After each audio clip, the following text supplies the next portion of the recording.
Imagine opening your eyes one morning and realizing the life you've been living is nothing more than a carefully scripted illusion. Every choice, every belief, every dream you've pursued, none of it truly yours. It's as if invisible hands have been moving the pieces of your life while you stood by, thinking you were in control. That sudden awareness is like stepping out of a dream into a blinding reality. This awakening often comes with a wave of unease. Questions rise to the surface, questions you may have spent your whole life avoiding.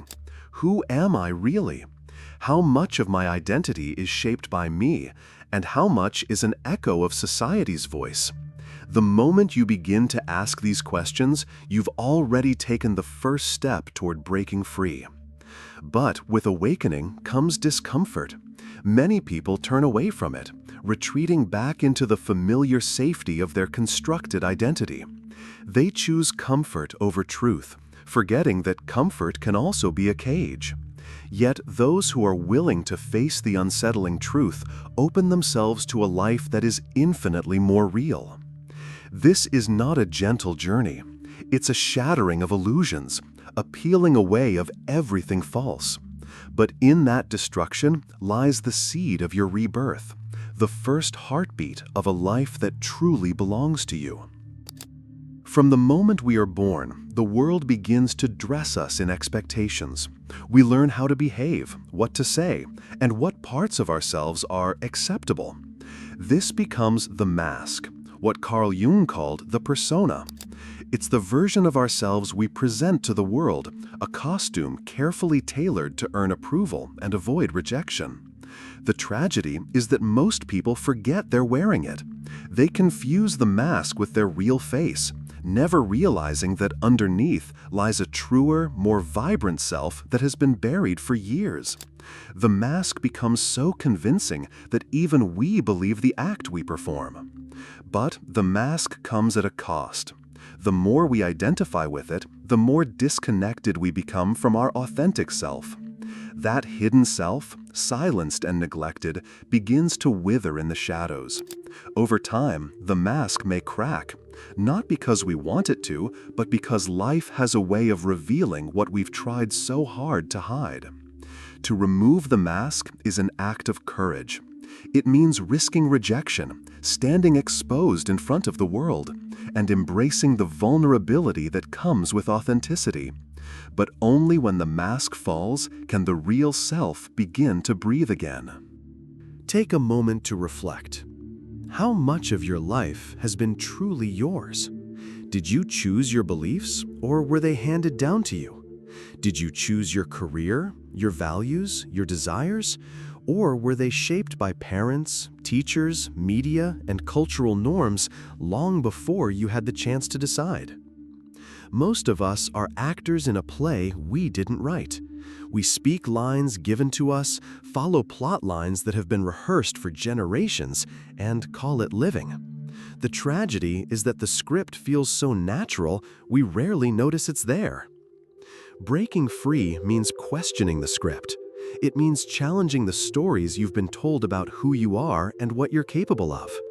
It's not about rejecting everything from the past, but about reclaiming your power to decide which parts of the story still serve you and which you must rewrite. This is where discomfort turns into empowerment, because when you realize the pen has always been in your hand, you stop playing a role and start authoring your own destiny.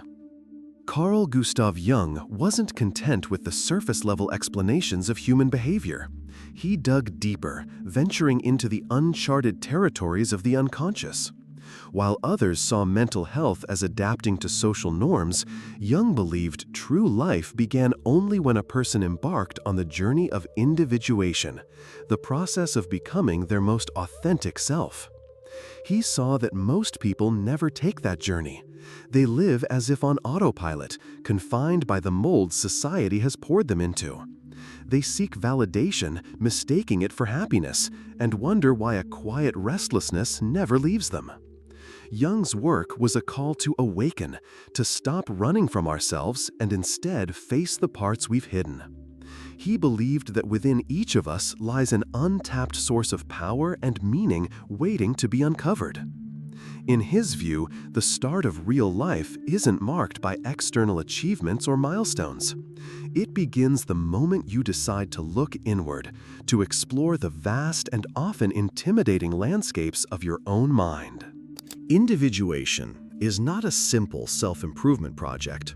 It's a profound, often challenging, journey into the depths of your psyche.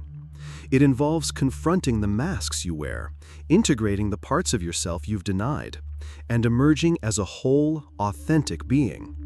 This process demands honesty. You must be willing to see the parts of yourself you'd rather ignore, the fears, the insecurities, the impulses that don't align with your ideal image. But in facing them, you reclaim pieces of yourself that have been lost. Jung saw individuation as the ultimate goal of human life. Not wealth, not status, not even happiness in the conventional sense, but wholeness. A sense of inner alignment where your actions, beliefs, and desires all flow from the same source, your true self. It's a lifelong process, and it isn't for the faint of heart. But those who walk this path discover a freedom few ever know. The freedom to live not as a copy of the world's expectations, but as the truest expression of themselves. When you live according to what others expect, your life may appear stable, even admirable from the outside. You may collect achievements, earn praise, and fit neatly into the mold society has set for you. But deep down, a quiet voice keeps asking, "Is this really me?" The danger of ignoring that voice is that it never truly goes away. It just becomes harder to hear over time. The longer you suppress your own desires, the more distant your true self becomes, until you can no longer remember who you were before the world told you who to be. Living in others' expectations is a slow erosion of the soul. It robs you of your authenticity, replacing it with a persona that survives on approval rather than truth. This may feel safe, but safety can be a subtle form of imprisonment. The cost is not measured in money or status. It's measured in missed opportunities to live fully, to create a life that is truly yours. And the longer you wait to break free, the higher that cost becomes. There's a restlessness that seeps into the quiet moments of life.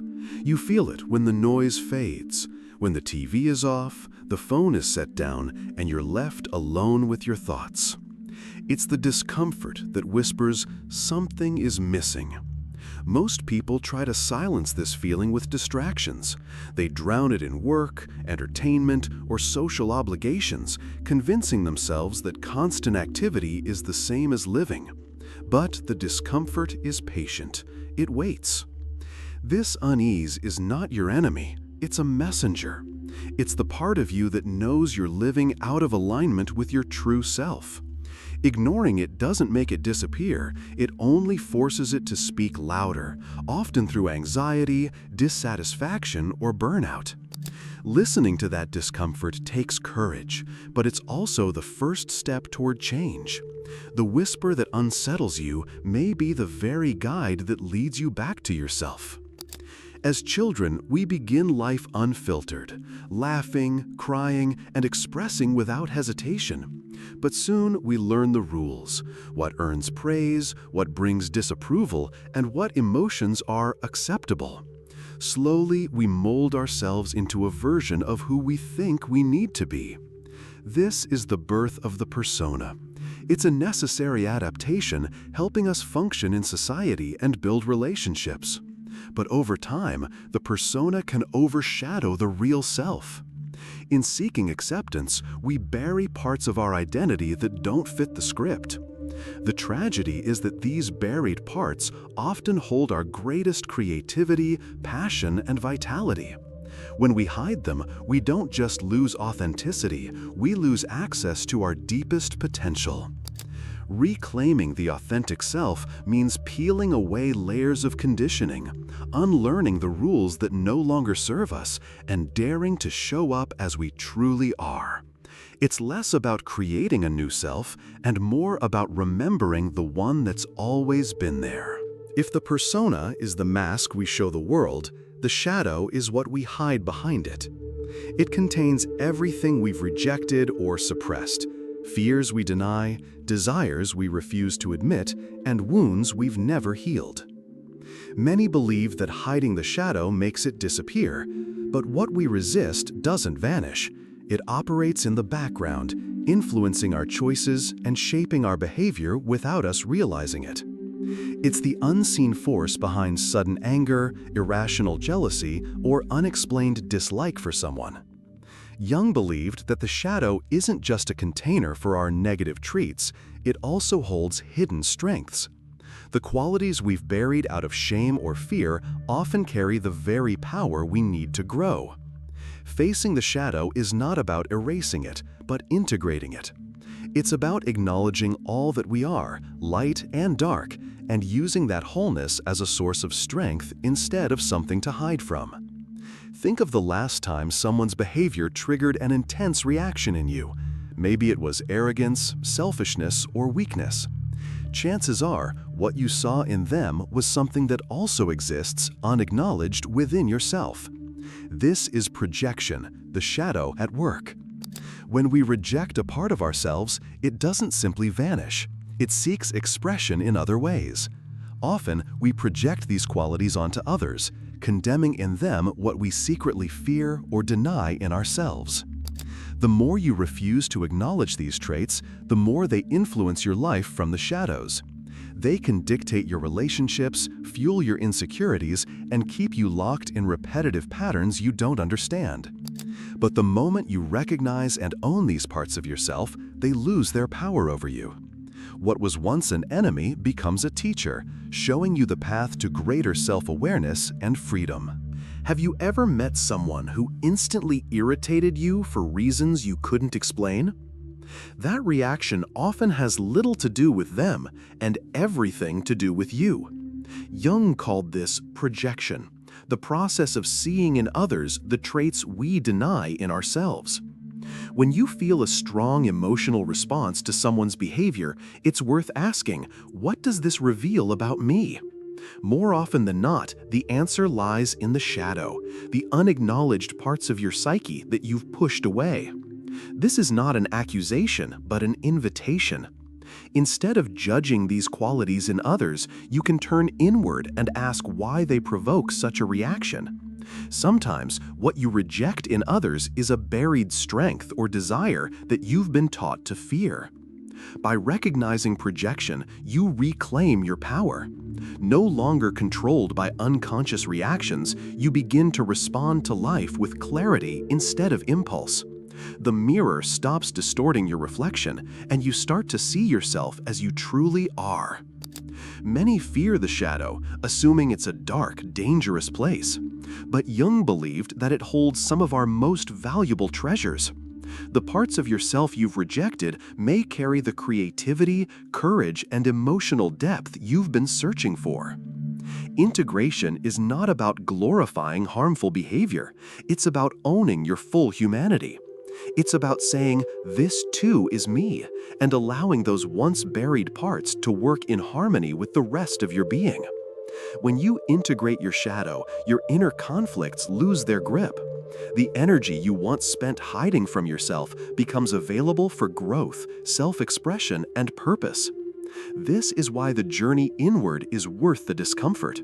The shadow once feared becomes a wellspring of wisdom, and in embracing it, you step closer to the wholeness you were always meant to embody. Jung discovered that beneath our personal stories lies a deeper layer of the psyche, the collective unconscious. Within it live archetypes, universal patterns and symbols that shape human experience across cultures and generations. You've seen them in myths, religions, and stories. The hero, the wise mentor, the trickster, the innocent child. They're not just characters, they are living forces within your own mind, influencing your choices and desires. These archetypes aren't inherently good or bad, they're tools. The hero inspires courage, the mentor offers guidance, the shadow challenges you to grow. By understanding which archetypes are active in your life, you can navigate challenges with greater awareness. In this sense, self-discovery is not just a psychological journey, but a mythic one. You're not simply working on yourself, you're living out an ancient story, written in the fabric of the human soul. Every story needs a conflict, and within you, that conflict often takes the form of the hero and the shadow. The hero represents your striving for purpose and growth, while the shadow embodies the fears, doubts, and desires that hold you back. This battle is not a flaw, it's the very heart of transformation. Without obstacles, the hero cannot evolve. Without the shadow's challenges, there would be no need for courage or change. In myths, the hero often faces a monster or enemy. In life, that monster is often an aspect of yourself you've been avoiding. Facing it feels risky, but it's the only way to claim your true power. When you realize that the hero and villain are both you, the war becomes an opportunity for integration rather than destruction. You stop trying to kill the shadow and instead learn from it, emerging stronger and more complete. Jung believed that within every man lies an inner feminine aspect, the anima, and within every woman an inner masculine aspect, the animus.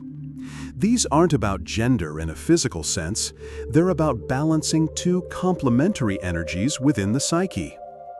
The anima embodies intuition, empathy, creativity, and connection to the unconscious.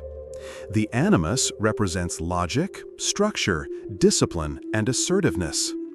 When balanced, these energies create harmony and wholeness. Rejecting one side creates imbalance. A man who denies his anima may fear vulnerability and struggle with emotional expression. A woman who rejects her animus may avoid assertiveness, feeling powerless to take control of her life. But when embraced, these inner counterparts become sources of strength.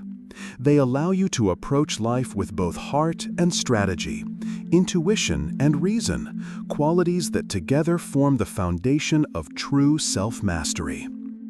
We're taught to think of ourselves as static beings, a single, unchanging me moving through time. But Jung and many great thinkers believed this is an illusion. The self is not fixed. It is fluid, shifting, and evolving with every experience. Clinging to a rigid identity may feel safe, but it also limits you. It traps you in old patterns, preventing you from exploring the vast potential of who you could become. The truth is, you are not the same person you were a year ago, and you won't be the same person a year from now. When you embrace the idea that identity is ever-changing, life becomes an adventure rather than a prison. Every challenge becomes an opportunity to grow into a new version of yourself. This is the paradox of self-discovery. The more you think you've found yourself, the more you realize there's still more to uncover. The self is a horizon you're always walking toward, never fully reached, yet endlessly worth pursuing. The ego is not your enemy. It's the part of you that creates a sense of individuality and helps you navigate the world. But left unchecked, it can also become your greatest limitation, building walls that keep you trapped in old beliefs. The ego's job is to protect you, but it does so by keeping you in the familiar. It resists change, fearing that letting go of old identities will mean losing control. In reality, it's this resistance that keeps you from evolving. When the ego dominates, you become overly attached to labels, your job, your role, your achievements.